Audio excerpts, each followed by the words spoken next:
Hello, my name is Matthias, and welcome to the FPL Scope and the weekly wildcard draft for Game Week 37. Only 2 game weeks left to go, so we don't really have much time to use our wildcards anymore.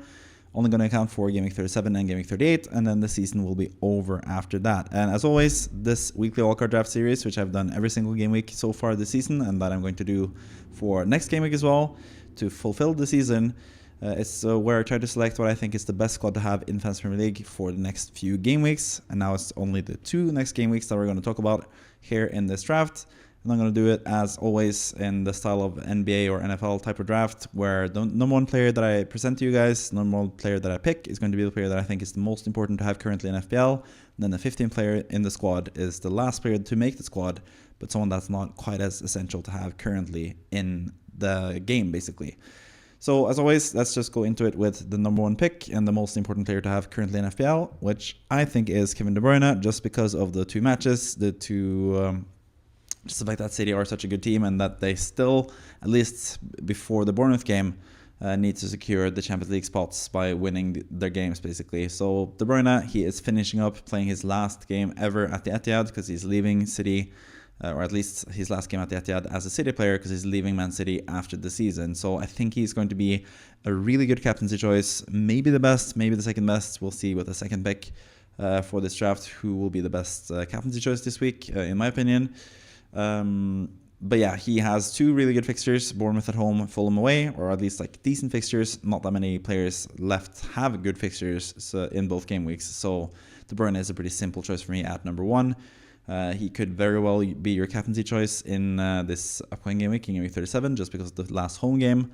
We know how good De Bruyne is and how good he has been in FPL, and it sort of makes sense if you have the chance to write out the final few games for him in Premier League. Most likely, because he might go to a different Premier League club, but most likely it seems like he's going to go to Napoli at this point. So we won't get to see him in FPL anymore. So yeah, I think he's a pretty important player to have for the next 2 game weeks. He comes in at number 1. Number 2 is Watkins, who I think might be an even better captaincy shout this week. I don't think his game against Man United away is quite as good as De Bruyne is against Fulham away, potentially.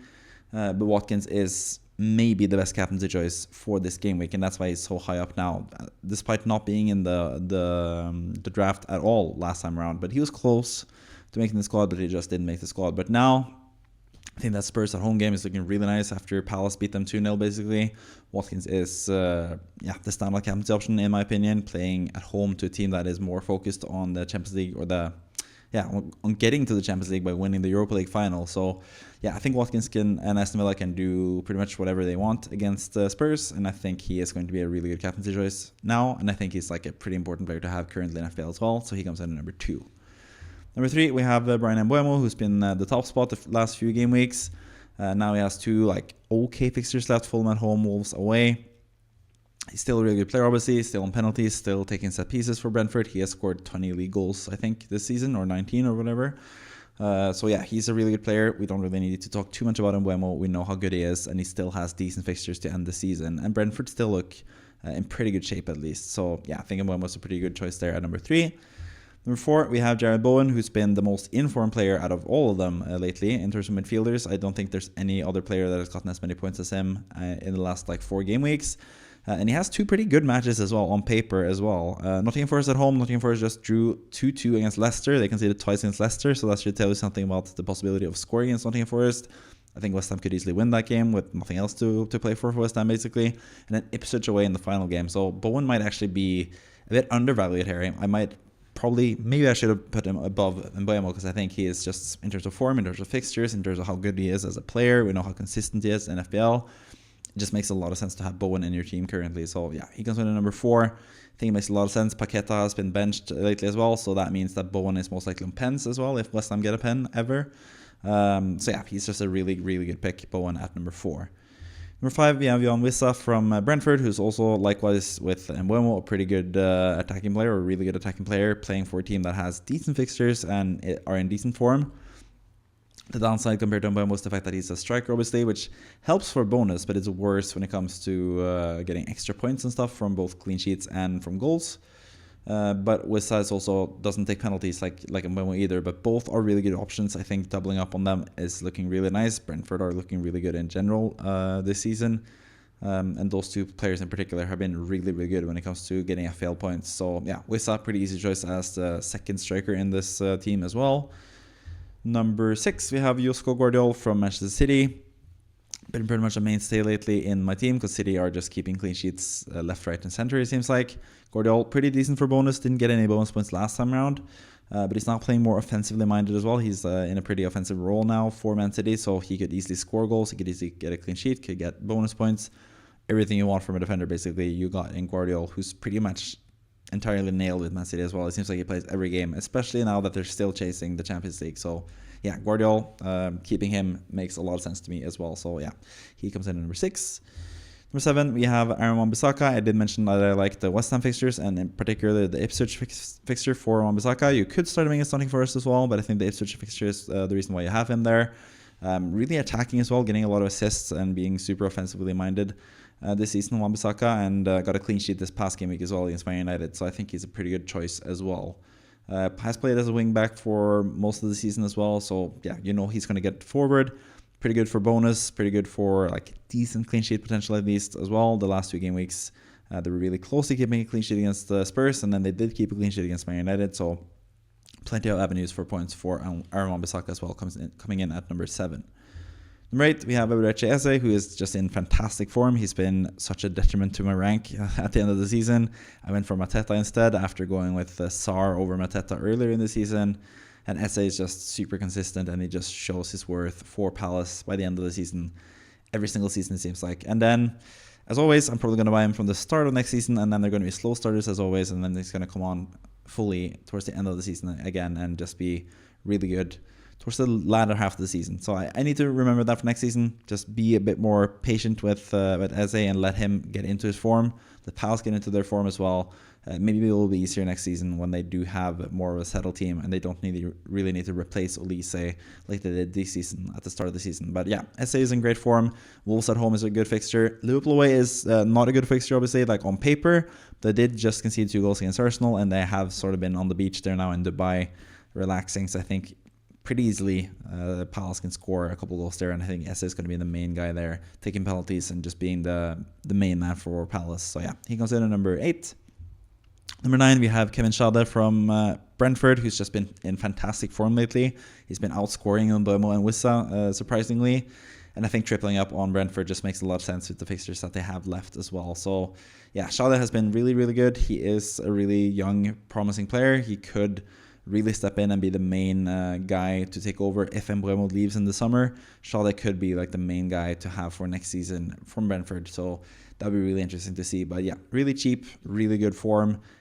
Decent fixtures as well for Schade, so I think the triple up with Brentford players makes a lot of sense here. So he comes in the squad as number 9. Number 10, we have Evanilson from Bournemouth. As you can see, he has a pretty tough fixture away to Spurs. I wouldn't really start him in that game because we need to bench someone. I think all the other starters, or all the other midfielders and strikers, the Bruyne, Mbeumo, Bowen, Eze, Schade, Watkins, Wissa, can all start in Game Week 37. But then in Game Week 38, you could potentially bench Eze if you don't like him against Liverpool. You can play Evanilson against Leicester because that is a really nice fixture, and I think I want some Bournemouth players for that fixture in particular. So yeah, not the best Game Week 37 fixture, but Game Week 38, Evanilson seems like a really good choice to have from Bournemouth, so he comes in at number 10.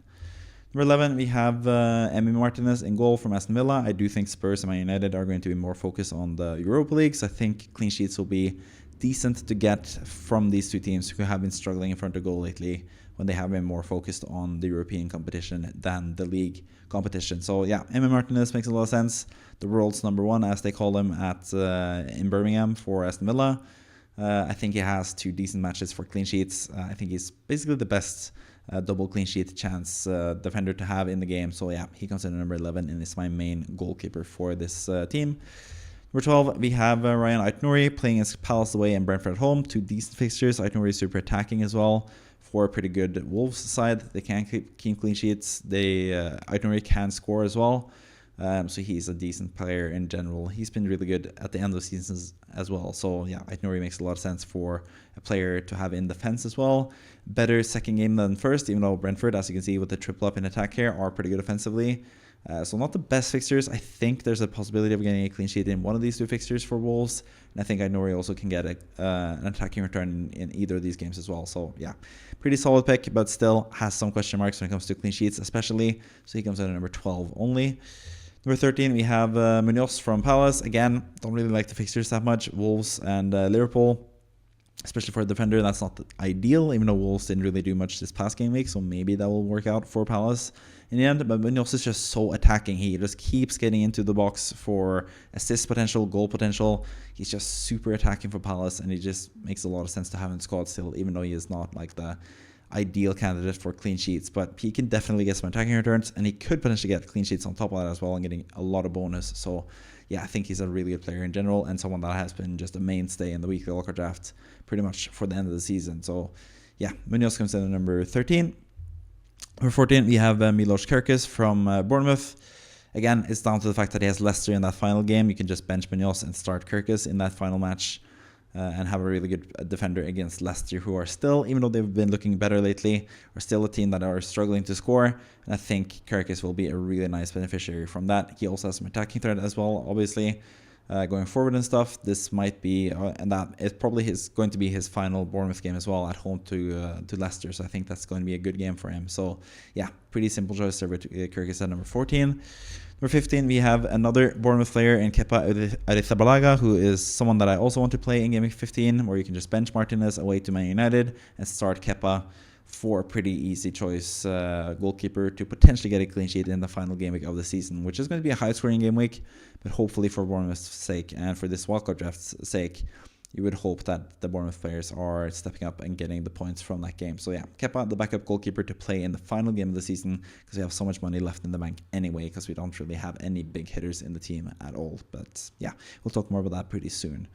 But as you can see, we have a couple new players: Martinez, Muñoz, Kerkez, Schade, and Watkins. 5 players with the green font, which means that they are new players in the squad from last time. That also means that 5 players are dropped out from last time. So let's talk about those 5 guys before we go into the players that were close to making the squad but didn't for some reason or another, basically. First and foremost, Anthony Elanga. He had his good fixture now against Leicester, got 1 assist and got some bonus points, so he delivered in that game. But now it's time to move on to someone else, because he has tougher fixtures now to end the season. With West Ham away, and then they have a tough match against Chelsea at home in the final game of the season as well for Elanga. So yeah, he drops out for that reason. Cunha was kind of let down by him last time around. I was close to picking him in the squad as well, but I just like Evanilson as someone you can bench for this game week and start against Leicester, which is a better fixture than what Cunha has against Brentford at home. So yeah, just slightly prefer Evanilson, but Cunha is still a really good pick. If you have him, I wouldn't sell him. If you brought him in this past game week, I was disappointed to see him get 0 points from getting the yellow card and being subbed off before the 60th minute. Of course, you have reason to be disappointed with that, but Cunha has shown in the past that he can definitely turn it on again and get some points as well. So he's still a really good pick, but I just prefer Evanilson, obviously, still. And also Watkins just had to get into the squad because I think he is potentially the best captain's option this game week. So yeah, Cunha has dropped out. Milenkovic has also dropped out again. It's the Nottingham Forest fixtures. I had him for the Leicester game. He's still conceded twice. So yeah, I don't really trust the Leicester defense, and that goes the same for Mats Sells. Don't really trust him when they concede twice against Leicester to keep clean sheets for the rest of the season. So yeah, both those Nottingham Forest defenders drop out. And then finally we have Jake O'Brien from Everton. Again, he has a decent fixture now against Southampton, so you could definitely have him in the squad, but I do prefer Kerkez and Muñoz just for the attacking threat that they provide, basically. So yeah, they are both in the squad ahead of O'Brien in this instance. So yeah, those are the players that have dropped out since last time. Now let's take a look at the 3 players on the cusp. First and foremost, Erling Haaland. We do have a City spot open, and I do have 2 City alternatives on the cusp section. Haaland is one of them. You have enough money in the bank with this squad to have Haaland, but I just don't really know who I would have taken out rather than Haaland. Evanilson's one that you bench in this game week and start in next game week. Wissa is just a really good pick, playing with two really decent fixtures there against Fulham and Wolves. And Watkins, I think, is just a better captaincy option. Maybe you want to go with Haaland as the captaincy option this game week. That could be a nice differential. Maybe you want to do that on a wildcard. That's why I have him on the cusp section. I just prefer the other strikers that I have currently in the squad. I haven't really been that impressed by what I've seen from Haaland this season in general. So yeah, he's on the cusp. Definitely a nice differential player to have. Nice differential captain if you can get him, especially if you're on a wildcard. But I currently just prefer Watkins, Wissa, and Evanilson. So yeah, he did make the cut for that reason. Rodgers was really close to making the cut. I had him initially in my midfield, but then I needed to fit in both Esse and Schade as well. I just prefer the triple up with Brentford attackers. Schade seems like he's more offensively minded than Rodgers lately. So yeah, just slightly preferred the Brentford man there over the Aston Villa player in Rodgers, who has 2 really good fixtures, Spurs at home, Man United away. But the midfield is just too stacked at the moment to have Rodgers in the squad, basically. So yeah, he hasn't been included either. And finally, Ruben Dias, who got 9 beautiful points for me in my team last time around. We do have a City spot open here, so you could definitely have Ruben Dias rather than Ait-Nouri, for example, for both matches. Or if you want to switch up with the Muñoz Kerkez thing, where one plays one match and then the other plays the other match. Ruben Dias is a really good pick, with City keeping a lot of clean sheets lately and having made that like a priority to end the season. So Ruben Dias has been fantastic for me. I think it makes sense for you as well, but I also kind of want to keep that spot open for Man City in case you want Haaland for the final game because the season, or Marmoush for the final game because the season, for that matter, because they might be showing some worth to have in the squad basically for the final game of the season. So yeah, that is basically it for the team. When it comes to if you should wildcard or not, obviously it depends on your team. If you have a really good team now and you don't have a good team for Game Week 38, you don't wildcard now. If you have a really poor team now, and yeah, in general, then you should just wildcard now. Obviously, most people have used their wildcard, but I hope you still enjoyed the video because I'm going to talk about, or because I have talked about players that are important to have in Fantasy Premier League. And this is what I do every single game week for this YouTube channel. I make a wildcard draft and I compare and contrast from the past game week and see how it stacks up. And yeah, basically just make my case for the players that I think are the most important to have in Fantasy Premier League at the moment, basically. So hope you enjoyed it. If you want to see more of that for the rest of this season and also next season, then please subscribe. I plan on doing the same thing next season with the weekly wildcard draft series. It's my most popular video series in general, and I do quite like to make them. It's pretty easy to make. It's pretty fun to talk about all the best players to have in Fantasy Premier League, and I think it looks pretty good visually as well. So I just really like this series in general, and I do definitely intend to keep it up for next season. Might even make like a short form wildcard draft thing as well for like YouTube shorts and TikTok and all that stuff as well. So yeah, plenty of things on the horizon for next season. So I hope you subscribe and you're ready for the journey for next season. And hopefully I'm going to go push into the top 10k and do better than I've done this season. Not a bad rank by any means, 53k at this moment in time. Probably potentially getting into the top 50k for the end of the season, which is fine, I guess. I'm pretty happy with that. It's like a decent season for me. But not quite as good as last season, as you can see with the 8,812 rank that I got this past season. But yeah, that's how the cookie crumbles sometimes. So yeah, hope you enjoyed the video. Like it if you can. Comment down below if you have any questions for me in general. And with all that out of the way, thank you for watching. Let's see you next time. Bye bye.